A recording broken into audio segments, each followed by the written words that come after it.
You're listening to a Pleasure Podcast, a podcast network revolutionizing the conversation around sex and relationships. For more, visit pleasurepodcasts.com. What I see that's really spoken about in sort of the monogamous framework is they tell people to rely on the structure itself for their security. Ooh, right. And then what I see is that doesn't really work. And it doesn't actually really work in monogamy either, right? And so one of my emphasis is that, don't depend on the structure. You might still have certain structures, but don't depend on that for secure attachment in your relationship. Depend on the relational experience that you have. How are you treating each other? How are you showing up with each other? That's what matters. Welcome to the Multiamory podcast. I'm Jace. I'm Emily. And I'm Dedeker. We believe in looking to the future of relationships, not maintaining the status quo of the past. So whether you're monogamous, polyamorous, swinging, casually dating, or if you just do relationships differently, we see you, and we're here for you.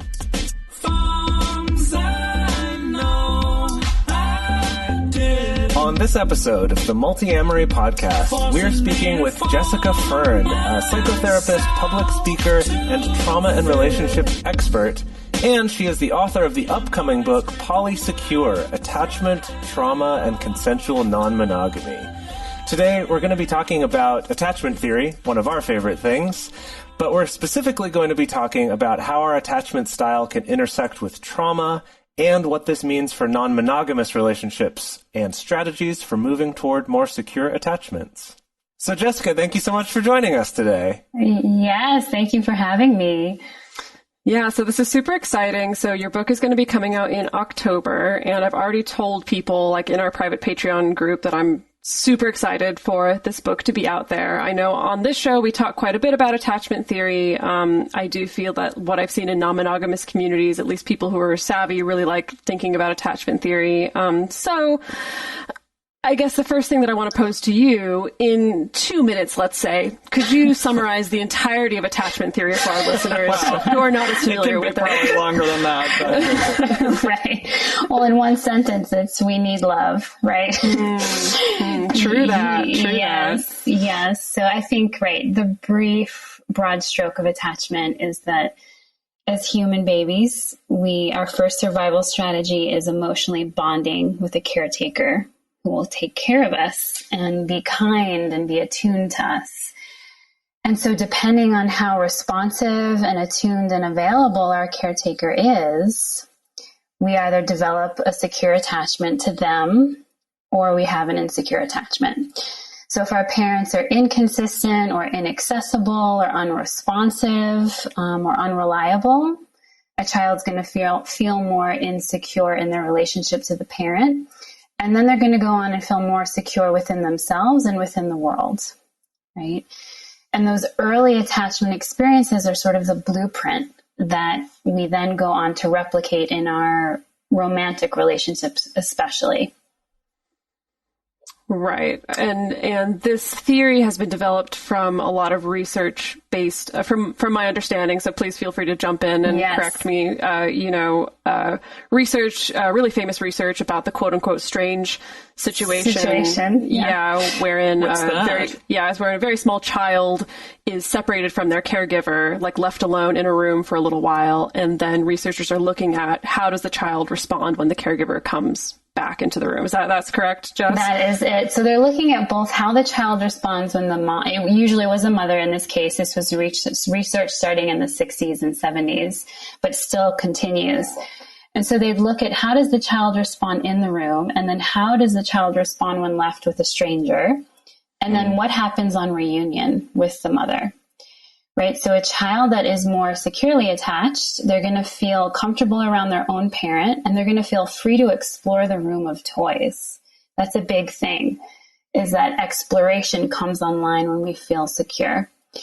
And then when the parent leaves, they're going to actually feel distress. That's a healthy thing. Where's my parent? And when they come back, they're going to feel really comforted and soothed by the parent. So that's what we would see in a secure attachment.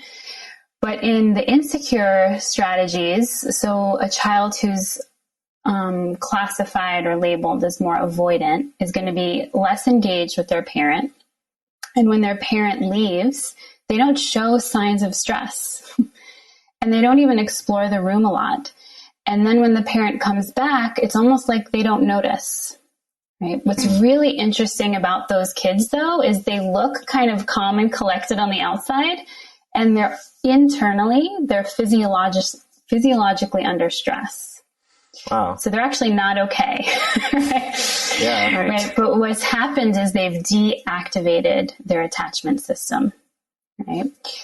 Then one of the other classifications is more of a hyperactivated attachment system, which is the anxious or preoccupied. And so that the child's going to be more clingy to the parent, even when they're in the room. When the parent leaves, they're going to feel a lot of distress and confusion. And then when the parent comes back, they're usually then again really clingy, but they're not soothed right away. It's interesting. The parent coming back doesn't feel like enough because they're afraid the parent's going to leave. Huh. Okay. Right. Yeah. Yeah. Right. And so initially that was mostly what they saw. And then years later, they reinterpreted and found that there was a third category of disorganized. Where this is, that was new to me for sure. I don't know about the two of you, but yeah. Yeah, exactly. And this is usually when there's been trauma, and we can talk a little bit more about what it looks like in adulthood. But in this strange situation, you'd see where the child would want the parent and then maybe be aggressive towards the parent, go towards them and then push away from them.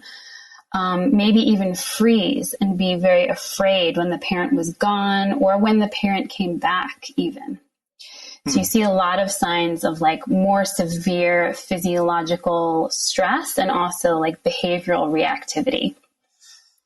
Wow. Right. And so something I want to clarify here is that I think that usually these kind of attachment styles or behaviors that show up in children, at least most resources that I've read, chalk it up to, there was probably a time where you were trying to get an attachment need met in a particular way and your caregiver responded in a particular way, maybe in a healthy way, maybe in an unhealthy way, or they consistently responded in an unhealthy way, and that contributed to having potentially some maladaptive strategies for seeking that attachment. But I appreciate that you do clarify in your book, though, that this is not all about just laying all the blame on your parents fucking up, right?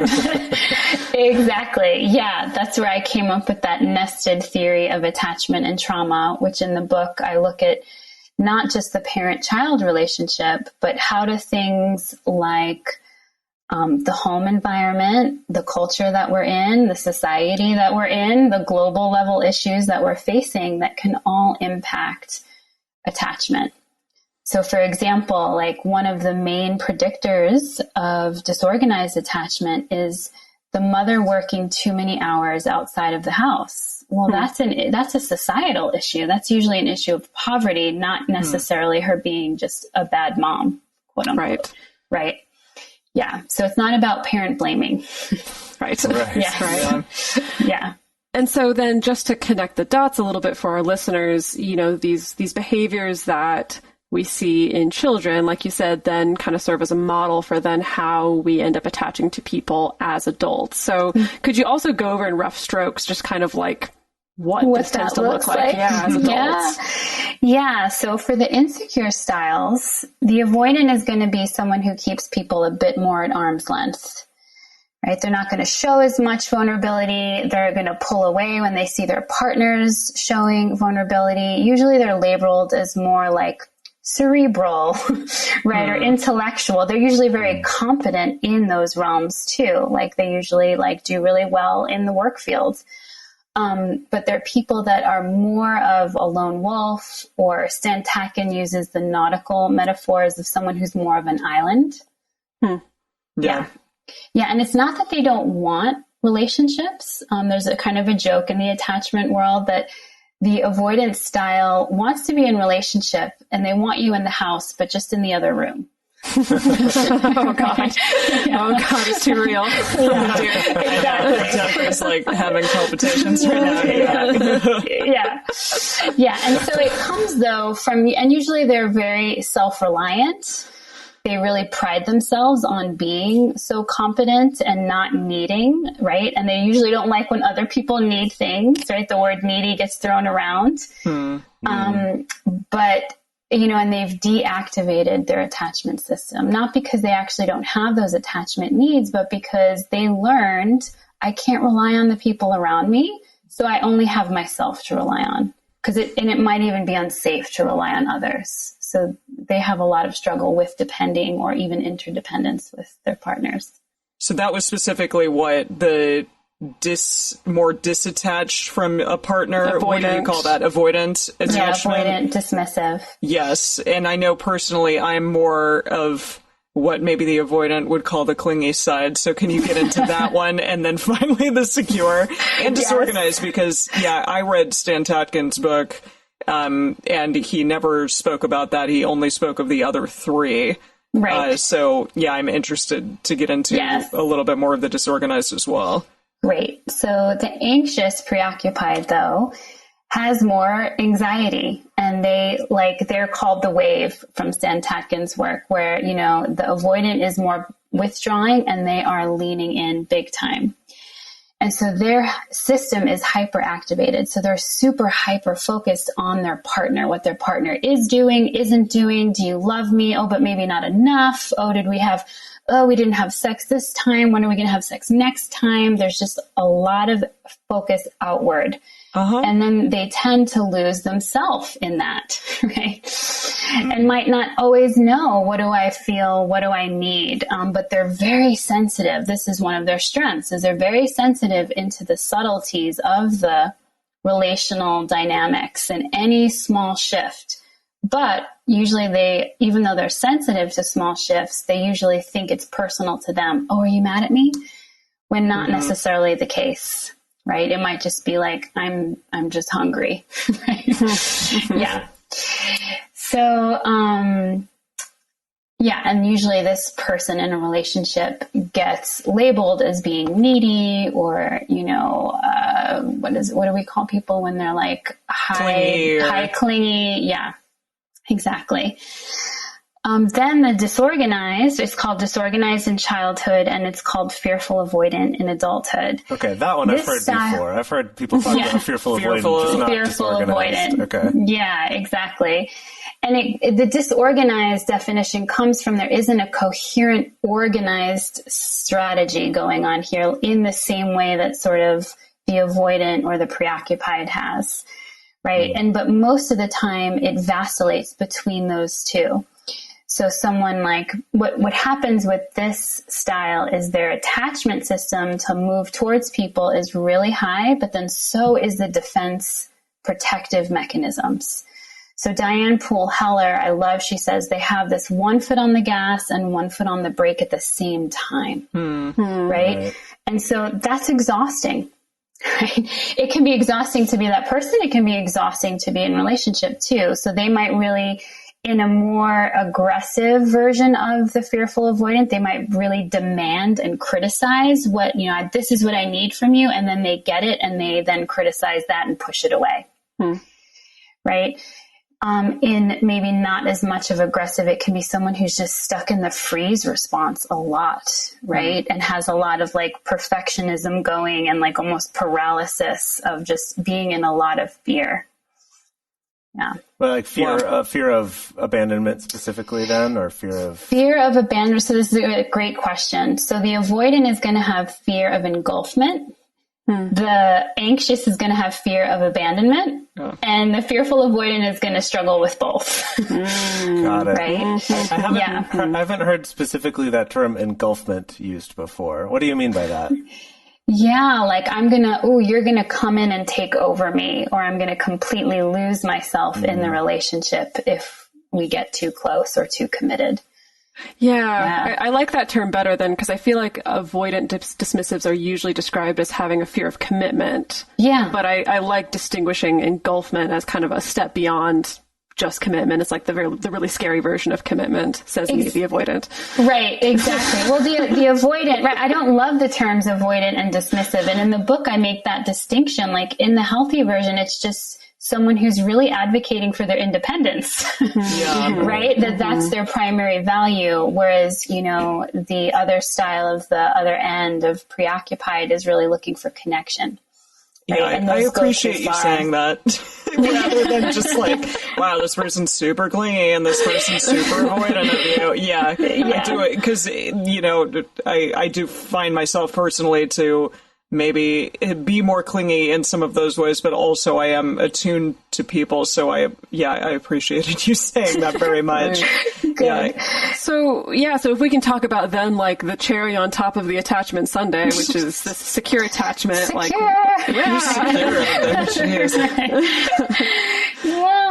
secure, in its essence would be like, I'm comfortable alone and I'm comfortable in connection. And it doesn't mean they don't have insecurities. I think that's a misconception, is that they don't have any insecurities. Of course they do. But someone who's securely functioning, when they have insecurities, instead of doing this attack or withdraw dance, they can bring them up to their partner and say, hey, I'm feeling insecure. And this is what I need from you. Right? So they're able to ask for what they need. They're comfortable with their own needs. They're able to usually communicate well with their partners about boundaries, requests, renegotiating things. They usually want to meet the needs of their partner. They're not intimidated by their partners having needs and things like that. Yeah. And so in non-monogamy, what you see is when people are securely functioning, they have an easier time, right, with managing all of the complexities of all the conversations that need to happen, all the ways we have to become advocates for ourselves, all the ways we can no longer disregard our needs and feelings, right, and be able to have difficult conversations. People who are securely functioning are better usually at compersion. Mm-hmm. And they're usually better with their metamors. They're not taking everything personally or as an offense or as a disrespect. Right? Yeah, when I think about that, it's like most of the stuff out there written about attachment theory and relationships is very much focused on how it applies to monogamy, how it applies to this bubble. Right, this pretty conventional model of it. And I think the thing that's interesting about non-monogamy is that if the whole model you've ever been given for what security even means in a romantic relationship, non-monogamy is suddenly pulling that out from under you, like intentionally. Exactly. And that seems, I can definitely say, like, I've seen it in other people and myself, that there's suddenly that challenge of all those insecurities coming up, and I could definitely see that kind of exacerbating whatever sorts of attachment struggles or challenges you might have. Exactly, because non-monogamy is more of an insecure relationship structure. It just doesn't have that secure structure that monogamy does in the same way. Or at least that monogamy claims to have. Exactly, ostensibly. Yeah. Right. So what does this look like then in non-monogamy? What part of it? Just, I guess, how did those show up? Like in the, the research and the writing that you've done, like how do, what are, I guess, some of the key differences that you've noticed between the way that it's written about in monogamous relationships and how it applies to non-monogamous relationships? Like, what's left out? What are they missing? Yeah. Great question. What I see that's really spoken about in sort of the monogamous framework is they tell people to rely on the structure itself for their security. Ooh, right. And then what I see is that doesn't really work. And it doesn't actually really work in monogamy either, right? And so one of my emphasis is that, don't depend on the structure. You might still have certain structures, but don't depend on that for secure attachment in your relationship. Depend on the relational experience that you have. How are you treating each other? How are you showing up with each other? That's what matters. So I think that's what's left out a lot. And the one or two things that do talk about non-monogamy and attachment really emphasize a very hierarchical one way to do, non-monogamy that's just not going to work for everybody. Right. Yeah, I appreciate in the book you go into this really long and really detailed list of just signs that you may be relying on your relationship structure for security rather than the relationship experience itself. You know, so things like, you live with a partner and share bills, but you don't feel cherished or appreciated, you know, things like that, which I thought was really, really interesting because I know we definitely see, especially a lot of people who are newly opening up their relationship that, you know, I think that we really are encouraged to lean on that in a very traditional sense. And a lot of people are left having to really redefine that. Yeah, or they just try to replicate that in non-monogamy. And maybe some of that works, but a lot of it then doesn't. You know, so people are really left without a roadmap. Yes. So I'm interested in getting into perhaps some of the pitfalls that can occur when looking at attachment theory, because I know a lot of people tend to kind of grab on to like, well, okay, I'm anxious attached, you have to deal with it, or something along those lines. So we do have listeners that are a bit concerned about like over-identifying with an attachment style or blaming someone's attachment style for like why they are a certain way or something along those lines. So can you talk a little bit about maybe some of the pitfalls in attachment theory? And I did find it very interesting, and I agreed with it hugely, that like you're not necessarily just one. Exactly. You can be securely attached while also having a predisposition towards, you know, anxious attachment or something else. So yes, exactly. I think with any typology, whether it's like your astrological sign or your Enneagram type or your Myers-Briggs, we can get stuck into like, oh, I'm just a 7 or I'm just a Taurus, and that's how it is, right?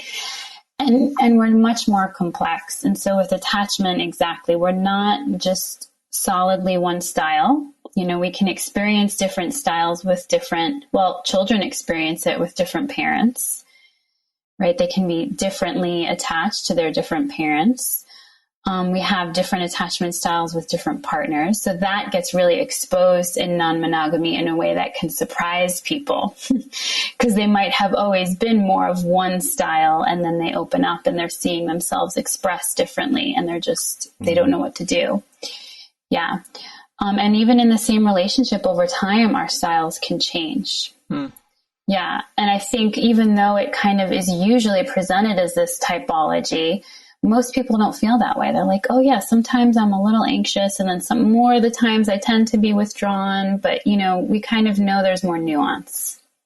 Yeah. I mean, we collected some listener questions before this episode, and nice. I mean, we got, oh my gosh, so much response on this thread. Like so many people had questions, but I will say a huge bulk of those questions was some variation of, I feel different attachment styles with different partners. Is that weird? Is that normal? Or some variation of, I've found that I go back and forth, you know, all the time. Is that weird? Is that normal? You know, so it is really interesting to see that it sounds like, yes, it's very much normal. Yes, it's what I see. So yes, I think it is very common, and there's nothing wrong with people for that, because we're responding to the attachment style of the person, and that's going to vary as well. Right, yeah. That different partners are going to bring out different reactive patterns in us. Yeah. Right. Yeah, that makes sense. And I think even, you know, not to see this like as a dysfunction or a pathology, right? That like these styles came out of a survival necessity. Right? They're actually quite wise. Yeah. You know, but yet we don't want to stay stuck in them, and we do need to kind of grow and evolve beyond the style itself.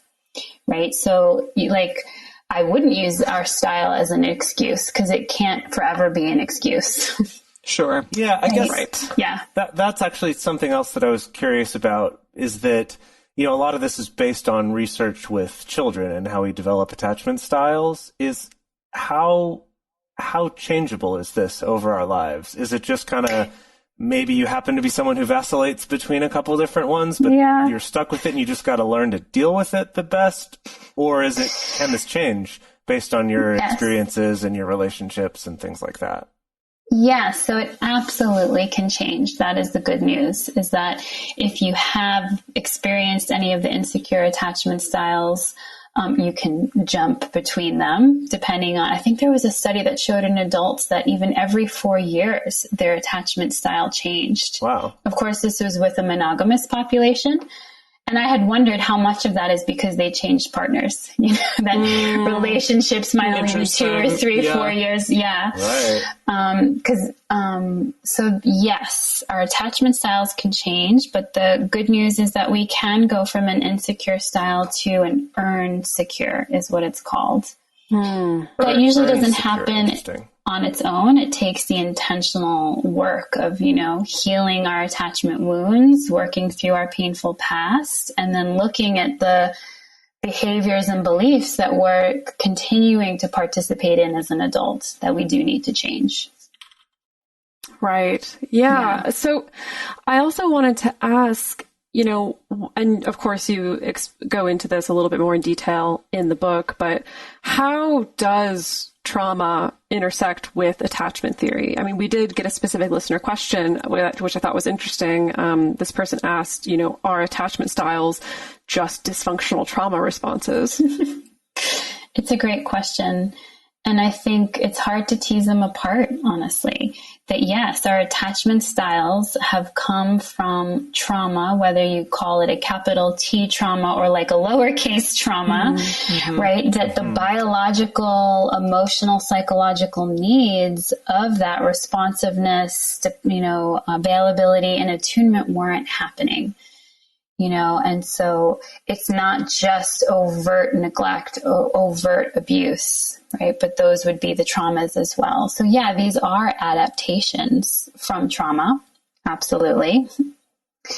And then, go on. Well, I was just going to ask, what are things that would fall under that category of the lowercase t trauma? Yeah. I call it the invisible trauma of the middle class, where I see it a lot in some of my clients, right? You're all like, oh shit. It's like, and it usually is white folks, but not always, but it's, middle class white kids who had all of their material needs met for them. But that sense of being seen and that warmth, the emotional connection wasn't there. And yet they had everything materially. So how could they complain? Right. And you're kind of taught, well, people had it worse than you. Right. So that could be one of those, it's not even noticed societally as a trauma, but just being in a home where, you're overscheduled all the time and it's always about extracurricular activities or achievement and grades and looks versus oh, I love you for who you are, Yeah, so that could be some of it. It could just be, parents even who were loving, but were, didn't have money, so they're working too much and they just weren't around. So again, someone's like, oh, but my parents did love me, or my parents are still together. There was never something big and obvious, Or maybe one absent parent versus one that is there, or because I've heard you say mom a lot. So I guess I'm curious, what if you have one that's there and one that is not? Can that exist and make something happen to a kid, I guess? I'm assuming yes. Well, I even think of my own history here, right? Yeah. I had a single mom who was married several times. And then I had my dad who was a drug addict and an alcoholic, right? So there was my attachment with him that was pretty severely severed. And then he got married. So there was an attachment to his wife that was pretty complicated, right? But I had a stepfather who was my secure attachment. Right. And it was thank goodness for the stepfather, right? Wow. Who really became what allowed me to be resilient, And so, yes, we can have this multitude of, especially now with sort of blended families and the integration of step families that can either help attachment or it can hinder, Right. Yeah, I like that because it's different attachments to each of these different people in your life. I grew up with a single mom and my grandmother, and my father was never around. So exactly that kind of thing. And I had different attachments with each of those people in my life. So yeah, that makes sense. Yeah. Yeah. Yeah, that is really interesting. I know in my own personal therapy work, as in on the receiving end of therapy, thank goodness, it's been really interesting to actually really expand my scope of thinking about the places that I did have secure attachment as a child. Yes. Because again, I do think that so many of the resources really just limit it to this traditional kind of two-parent model, mom and dad, and that's all we can think about. When I actually thought about it, I was like, oh wait, I actually had this super secure attachment to my grandparents, Yes. and they were there and all the time, and they lived next door, and they actually created this really wonderful model, I think, for me that helped me in like my more secure attachments as an adult. And so I think, yeah, there really is something to be said about kind of expanding the way we think about these things. Exactly. Or sometimes it's teachers or a coach or someone like that just showed some interest in us, and that can be a way to go, oh yeah, that person showed me something different. Right. Yeah. And yeah. then what about things later in life then? Like a divorce or exactly. Something right. And so and maybe another lowercase t trauma. Exactly. Well, we don't talk about these things, but they absolutely are attachment ruptures or attachment traumas. And it could be a divorce, a breakup. It could be, a child leaving for college. It could be, the death of your best friend. All of these things definitely can create attachment ruptures. I went through, as an adult, I think it was within a 2-year period, I had 4 major losses. Wow. And then I was kind of disorganized for a year. And thankfully I knew I know why this is happening, but my nervous system's pretty fried right now from all of these losses, and they weren't all deaths. It was almost harder to deal with the ghosting loss, because and I see a lot of folks in non-monogamy have to deal with that. Yeah, so we can even feel secure, but then go through traumas, whether it's relational or a hurricane or a pandemic, right? That then create these wobbly attachment experiences after. Wow. Yeah.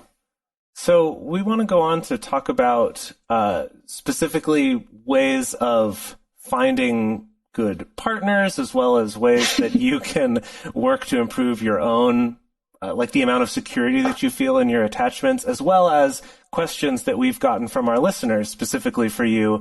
But first, we want to take a quick moment to talk to our listeners about how you can support this show, help keep this content coming, help keep this show growing, and making this podcast available to everyone out there for free. So 2020 has been a challenging year, definitely. I think that's safe to say for sure. And I think we're all in need of a little bit of self-care. I know I certainly am. The two of you certainly are. And one of the things that can help out with your self-care, maybe a little bit of grooming, a little bit of me time, is our sponsor for today, Manscaped. All three of us have used Manscaped products, and my favorite of all of their products is their Lawnmower 3.0, which is a premium electric trimmer designed with ceramic blades, skin-safe technology, as well as replaceable blades. It's waterproof and has an LED light on it, so you can do your trimming in the shower or in the dark or both. And they also just recently came out with a really cool nail kit that I've been using lately. Yeah, their Shears 2.0 is their 4-piece nail kit that includes these tempered stainless steel tools, tweezers, scissors, fingernail clippers, a medium grit nail file. I will actually honestly say it's quite a delight to use their clippers specifically because they're actually very sharp and they don't really break your nail as they clip. They just kind of come along like a hot knife through butter.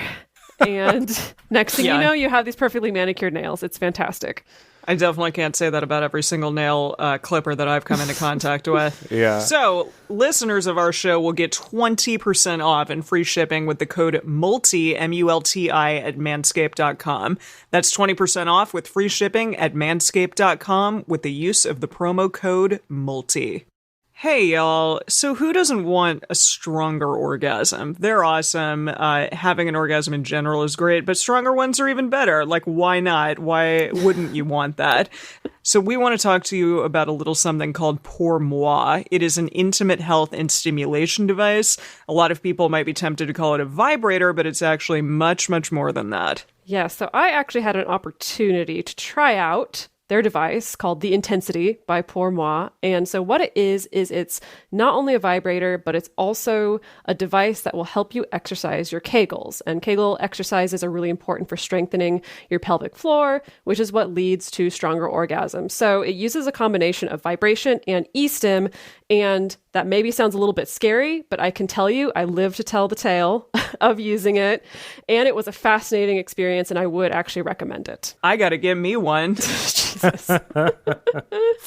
Right now, Pour Moi is offering $25 off the Intensity on top of whatever sale price they have on their site when you go to pourmoi.com and enter promo code MULTI at checkout.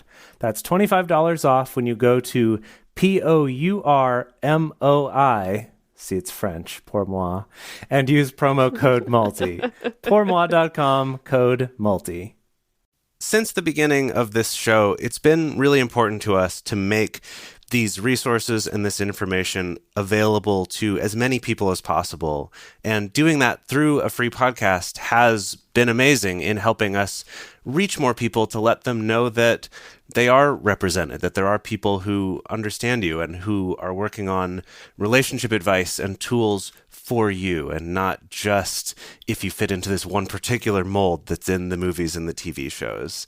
And over the last 5 years, we've been able to grow that reach to so many more people. It's been really amazing. And that's been almost entirely possible just because of people supporting us at patreon.com/multiamory. Something that's been really beautiful to see is that also in our Patreon community, you know, some of our listeners are able to, for the first time ever, access a supportive community and a support network. You know, we have a lot of listeners who are in remote areas who don't necessarily have access to a supportive community, and our Patreon community has been able to give that to a lot of people, which is really wonderful to see.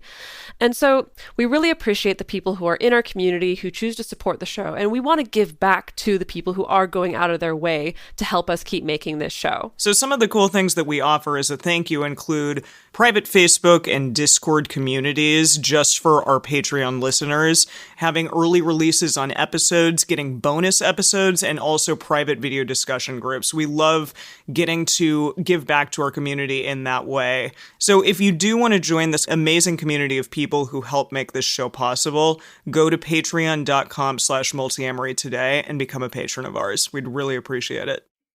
So the one attachment book that I've read was Stan Tatkin's book. What was it called? Wired for Love. That's the one. Oh, that's not the just attached one? Who wrote just attached?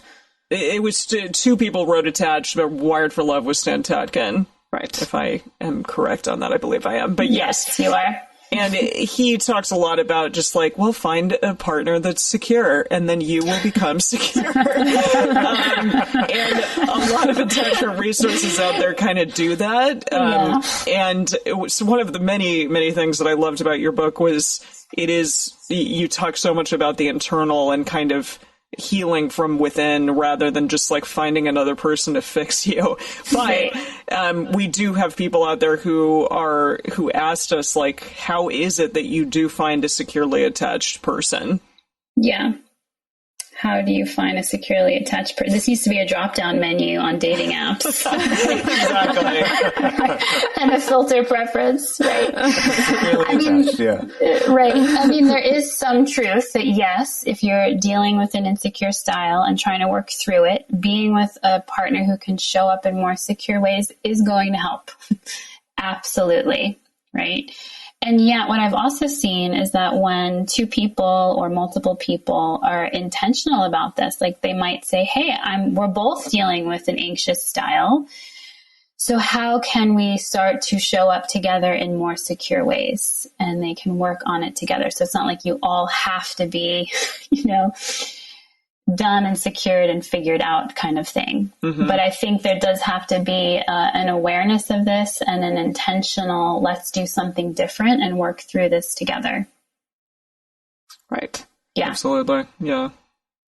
And does that get to the question? Yeah. Well, I mean, could we go into that a little bit more? Like, what recommendations do you have then for that scenario, right? Where it's like, we realize that this is going on, or maybe even just by yourself, you realize, gosh, I'm having a really hard time dating because I'm so insecure, I just like cling on to them so hard and everyone runs away screaming. Or, Right. I'm so avoidant that it's like, cool, let's go out, whatever, I don't care. Right, I'm not making emotional connections. Yeah, exactly. What do we do besides just, resign ourselves to a life, with our cats? Not that that's bad. Actually, that sounds kind of awesome. But... I love cats. Right. Yes. Well, in the book, I come up with the acronym I call HEARTS, which is sort of here are some of the things to do in relationship and then also solo that people can work on. So would it be helpful to just name what those are? Yeah, definitely. Okay. Yeah. Well, and even before that, I'll say I don't want to underestimate just the awareness. The awareness isn't sufficient, but it is a big step in just knowing like, oh, I'm struggling with attachment insecurity, whichever style it is, and the desire to heal through it and wanting to do things differently. So just that alone, I think, is really important, awareness and the desire to change. But the things that I came up with are, first, it's about being here, about being present. So being present with our partners and really defining together, what does that look like? What does that mean? What it means to be present with oneself, which is often missed, right? But we kind of can't be in relationship to ourselves or with another if we're not fully present, right? And not just physically in the room kind of thing, right? And then the next thing is express delight.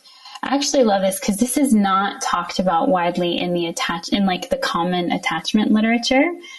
But express delight is that just feeling or the oozing that comes from one person to another. That's just like, I'm so happy you exist. Right? Like, I'm so grateful that you're alive and that we get to share time together. It's that real felt sense of just, I delight in your beingness, so to speak, not just what you do for me and how you make my life better, but just in you, right? And so that needs to be cultivated in partnership, but then also for ourselves. The next thing is attunement.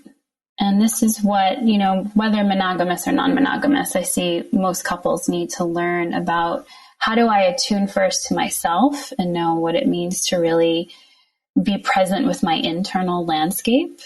And then how do I tune into my partner and just be curious, right? How are you? Where are you? What's going on? Yeah. Right.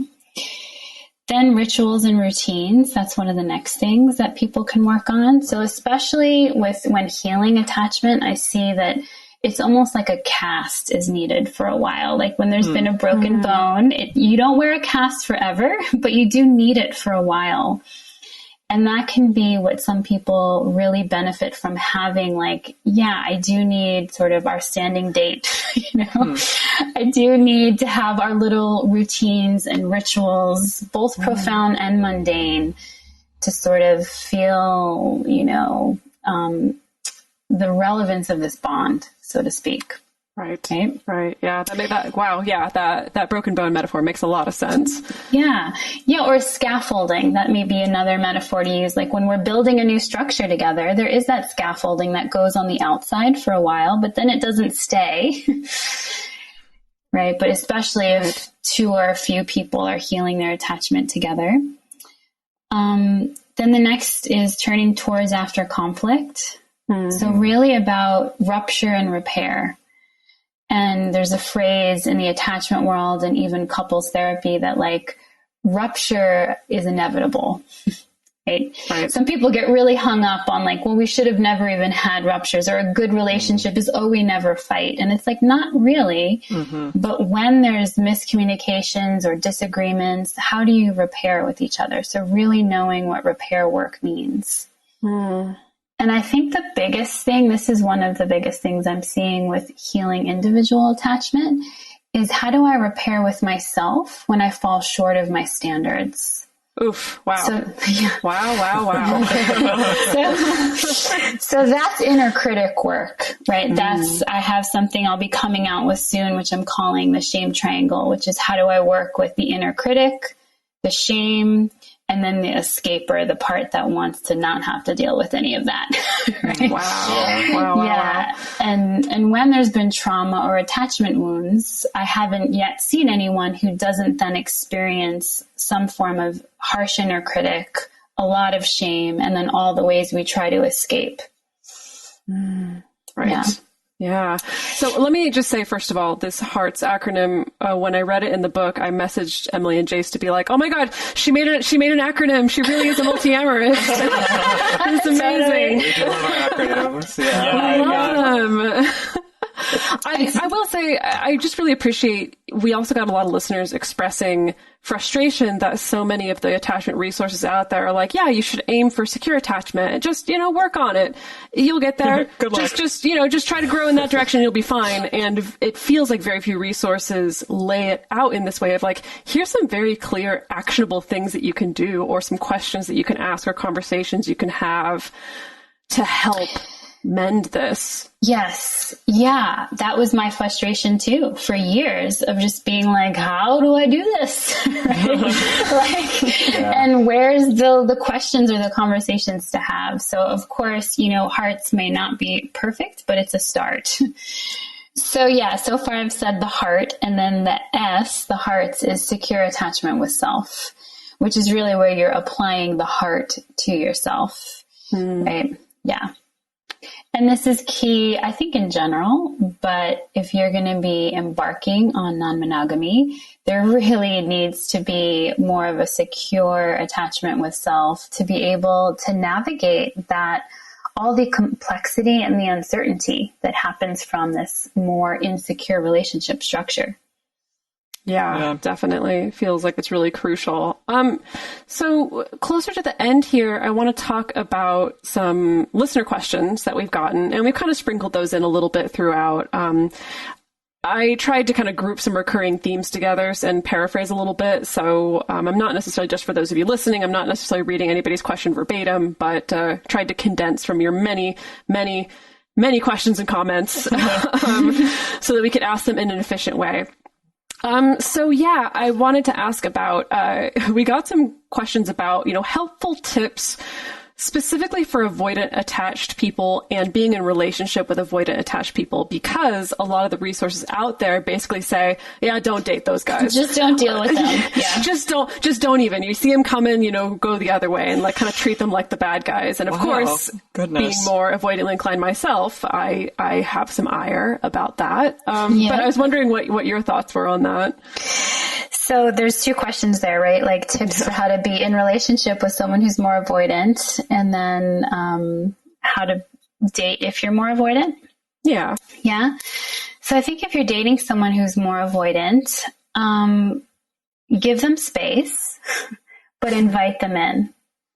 Right? And so it's interesting, actually. I think the avoidant has an outer crust and a very soft inner shell that's actually delicious. Feels, yeah, right. But usually actually feels more vulnerable, right? And so they really need a certain kind of safety to feel safe coming forward with their vulnerability. And so they often need those prompts to like, hey, can you open the door to yourself a little bit? So even, having a discussion with them of when are better times, because if you ask an avoidant about something more personal when they're on their computer, it's not going to work very well. Like they need time to transition from one task to the other, so sometimes with more of an avoidant partner, making time where you're going for a walk or really getting to sit down together or be on a video call together, right? And inviting them in can be helpful. Also being realistic in expectations, because what happens with the avoidant is that they didn't have the developmental experience of, I can tune into myself and articulate what's going on. So they need time and support with that process. It's not just a behavioral change that one day they can do. It's actually something they need to develop. Yeah. Right. Yeah. And then if you happen to be more avoidant, I would start to first, as I talk about in the book, there's a lot of things about what avoidance can do to shift. And And I don't want to just say avoidance. I feel like we've all been throwing that around, like people with that style, right? Mm-hmm. Right. But people with that proclivity or who are, functioning from the avoidance style, a lot of it is about entering the body and waking up the body and being embodied, sometimes for the first time, right? And starting to tune into themselves more, but actually intentionally connecting with their attachment needs and drives. You don't actually want to be alone all the time, right? Like allowing those desires to come back alive, which can be a difficult process because then you can feel all the grief too. Yeah. Yeah. Wow. Well, I will say that I feel a little bit more comfortable looking at myself as like a really delicious loaf of sourdough bread. You like that? than just this hard-hearted motherfucker that can't get close to anybody. Totally. So our next listener question here, is it possible to feel secure attachment if there's only one point of secure attachment? So for example, I feel securely attached with one partner, but not another. Or if that secure attachment is with people who are not my romantic partners, my friends, my family, my therapist, stuff like that. Absolutely. Yes. You don't have, very few of us have secure attachment across the board with everyone in our life. Yes. So it could be, one of several partners that you do feel very secure in. And to even sort of go back to that earlier question, like use that secure relationship then as a model of like what's going well here that I can then look for in other relationships, right? Or advocate for in my relationships that don't feel as secure. Right. Yeah. And so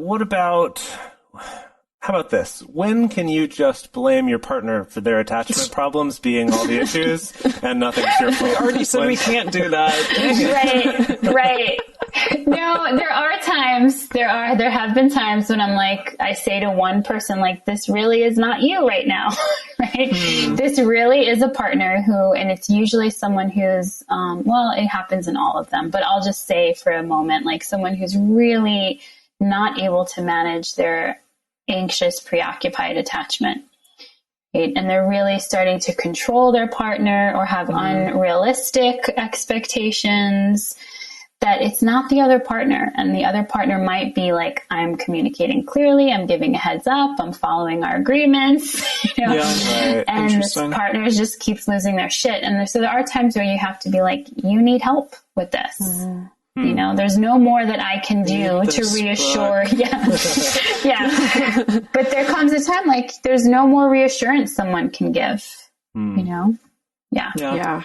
Wow. Yeah. And that's so hard to make that call sometimes because I think we do see it a lot that there can be times where you do everything right and you follow all the rules and you put in your utmost, but then that only goes so far sometimes. Yeah. Exactly. It really was a wake-up call for me. It was once I was asking for more reassurance from one of my partners, and he said, I'll give it to you, baby, but you got to take it in. And he just called it out, and I was like, yeah, you're right. I'm right. Like, thank you. You're going to give it, but I haven't been doing my work of really receiving it and believing it. Yikes. Yeah. Definitely is something I can relate to.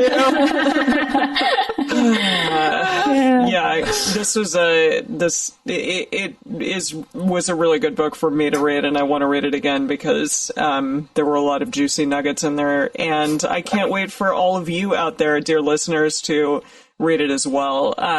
So besides this book, what is coming up for you next, and where can our listeners find out more about you?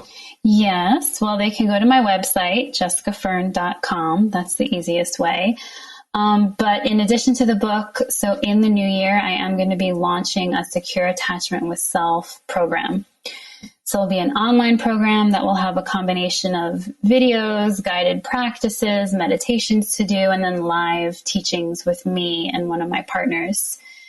And it's going to be probably 5 or 6 months long. So it really is a commitment. Wow. And I put a lot of thought into this because I was like, all these like 6 weeks to whatever, or 90 days. And I was like, nope, If we're really going to heal our attachment, it takes 6 months to 3 years, honestly. Yeah. So the program is sort of really wanting to support people in diving into healing their attachment and being secure within themselves, which will inevitably then change their relationships. Yeah. Right. Yeah. That's wonderful. Oh, that sounds great. Yeah. Yeah. Super exciting. Yeah, I'm excited about it. Great. So we're at the end of our episode for today, but we are going to join Jessica for a bonus episode where we're going to talk some more about examples of how attachment crises actually show up or what they look like in non-monogamous relationships, as well as just sort of what the different styles look like, maybe how you can identify them in yourself or others. So for our patrons, if you want to join us in that bonus episode, we will see you after this. And those of you who are in our patron group and our listeners, we would love to hear from you about what you thought about this episode. What have you thought about your own attachment style? What have you noticed about how your attachment plays out in your multi-partner relationships? We would love to hear your thoughts. And the best place to share those with other listeners is on this episode's discussion thread in our private Facebook group or Discord chat. You can get access to these groups and join our exclusive community by going to patreon.com/multiamory. In addition, you can share with us publicly on Twitter, Facebook, or Instagram. You can email us at info@multiamory.com. Multiamory is created and produced by Jace Lindgren, Emily Matlack, and me, Dedeker Winston. Our episodes are edited by Mauricio Balvanera. Our social media wizard is Will McMillan. Our production assistants are Rachel Shennework and Carson Collins. Our theme song is Forms I Know I Did by Josh and Anand from the Fractal Cave EP. The full transcript is available on this episode's page on multiamory.com.